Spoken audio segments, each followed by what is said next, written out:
किशनगंज शहर पिछले 6 महीनों से राजनीति के सुर्खियों में बना हुआ है। रीज़न और मामला क्या है? यहाँ का सबसे बड़ा मेडिकल कॉलेज जिसके ऊपर करप्शन का आरोप है कि इस कॉलेज को मर्डर करके कब्जा किया गया है। आरोप किसके ऊपर है? अभी फिलहाल जो इस कॉलेज के मालिक हैं दिलीप कुमार जायसवाल, ये बिहार भाजपा के सबसे बड़े लीडर हैं। बिहार में भाजपा इन्हीं के चेहरे पर इलेक्शन लड़ रही है, यानी प्रदेश अध्यक्ष बताकर दिलीप कुमार जायसवाल को बीजेपी इलेक्शन लड़ रही है। लेकिन ये दिलीप कुमार वो है जिनके ऊपर कत्ल का आरोप है, मर्डर का आरोप है। करतार सिंह का मर्डर करके उनके कॉलेज को कब्जा करने का और हड़पने का आरोप है। इस तरह की कई सारी प्रॉपर्टियां हैं जो दिलीप कुमार जायसवाल किशनगंज शहर में और पूरे बिहार में कब्जा करके रखे हैं। दिलीप कुमार जायसवाल बिहार भाजपा के बड़े नेता हैं और शायद के मुख्यमंत्री बनने के रेस में। दिलीप कुमार जायसवाल वही नेता है कि जब मोदी जी के मां को गाली दी गई तो मोदी जी के सामने भावुक हो गए थे, अपने आंखों से आंसू पूछ रहे थे। लेकिन उसी दिलीप कुमार जायसवाल को जिनके ऊपर मर्डर का आरोप है,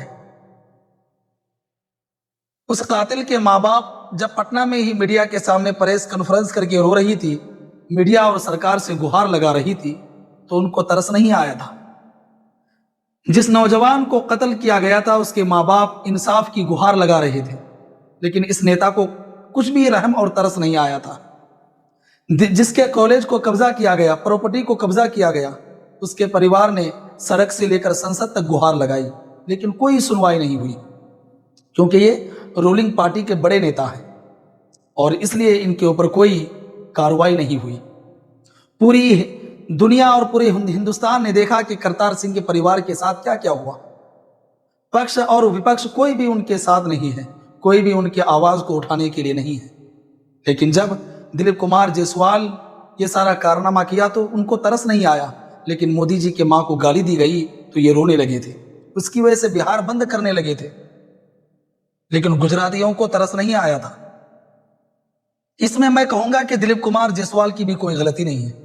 यहाँ पर गलती किशनगंज के उन नेताओं की है, उन लोगों की है जो नेता क़यादत की बात करते हैं, जो नेता अवाम को एक प्लेटफॉर्म पर जमा करने की बात करते हैं। उन नेताओं पर भी सवाल उठता है जो हक छीन कर लाने की बात करते हैं। सवाल उन पर भी उठता है जो अपने आप को खानदानी कांग्रेसी कहते हैं। सवाल उन नेताओं पर भी उठता है जो कहता है कि तुम कांग्रेस को वोट दो, तुम्हारे साथ इंसाफ होगा। सवाल उन लोगों पर भी उठता है जो महागठबंधन को अपना माँ बाप समझते। सवाल यहाँ के लोकल नेताओं को उठाना था, सवाल पूछना था दिलीप कुमार जायसवाल से कि आखिरकार ये कॉलेज किस तरह आपने अपने नाम किया और किस तरह यह आपकी हो गई। यहाँ के नेता नहीं बोलेंगे, चाहे वो बेबाक आवाज से जानने पहचानने वाले अख्तरुल ईमान हो, या 4 बार की विधायक तौसीफ रजा हो, या फिर मौजूदा एमएलए अनजार नईमी हो और किशनगंज के मौजूदा एमएलए इजहार हो, या फिर एमपी मोहम्मद जावेद आजाद हो। इसी तरह चारों विधानसभा के एमएलए हो और यहाँ का एमपी हो, कोई भी सवाल नहीं पूछेगा, क्योंकि ये सारे लोग, सारे एमपी एमएलए किशनगंज के दिलीप कुमार जायसवाल के टुकड़ों पर और उनके पैसों पर पलते हैं।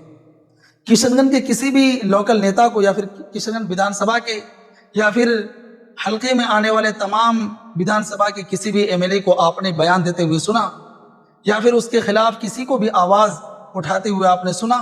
नहीं। क्यों?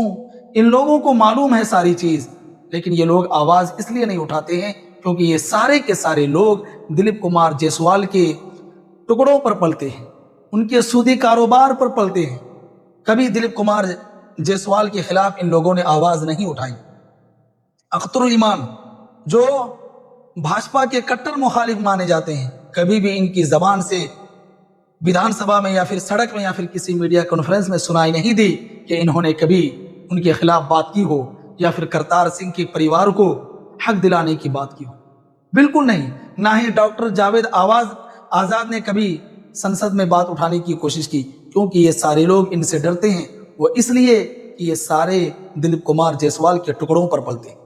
और वो लोग जो आलिमों का चोला पहनकर, चेहरे पर दाढ़ी रखकर, सर पर टोपी लगाकर जो मीडिया के इर्द गिर्द پھرتے ہیں, MP MLAs کے ارد گرد رہتے ہیں, کبھی ان لوگوں نے بھی ان کے خلاف آواز اٹھانے کی کوشش نہیں کی.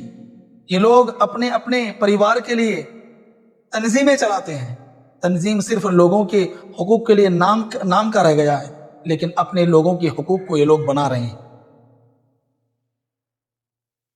کسی نیتا کو اگر مارنے کی دھمکی دی جائے تو فوراً یہ لوگ تھانے میں جا کر رپورٹ درج کرتے ہیں. لیکن اتنا بڑا کرپشن شہر میں ہو رہا ہے, کسی پریوار کے ساتھ ظلم ہو رہا ہے, کبھی ان لوگوں نے آواز اٹھانے کی کوشش نہیں کی. کیوں کہ سارے کے سارے دلیپ کمار جیسوال کے ٹکڑوں پر پلتے ہیں. اب آپ کی اور ہماری ذمہ داری ہے کہ ہم مل جل کے اپنی آواز کو اٹھائیں. دیکھو, جب تک یہ آواز نہیں اٹھائیں گے, ان کے خلاف نہیں لڑیں گے, ان کرپشن کاریوں کے خلاف نہیں لڑیں گے, یاد رکھنا کشن گنج کبھی ڈیولپ نہیں کرے گا, اور نہ ہی کشن گنج میں جو MU کا جو لڑائی چل رہی ہے وہ منصوبہ کبھی ہمارا اور آپ کا پورا نہیں ہوگا. وہ سپنا جسے ہم علی گڑھ یونیورسٹی کے روپ پر دیکھ رہے ہیں کشن گنج میں, وہ یونیورسٹی کبھی بھی نہیں بنے گی. کیونکہ اتنا بڑا اگر کرپشن والا نیتا اس شہر میں میڈیکل کالج کو قبضہ کر کے چلا رہا ہے تو وہ نہیں چاہے گا کہ اس شہر میں کوئی علی گڑھ یونیورسٹی کی شاخ بنے, کیونکہ وہ اس کی کوشش یہ رہے گی کہ ایسی سنستھاؤں کو بند کرا کر کے وہ اپنے کرپشن کو جاری رکھے. آپ ہمارے ساتھ آئیے, ہماری باتوں کو شیئر کیجیے اور اس لڑائی کو مل جل کے لڑیں گے.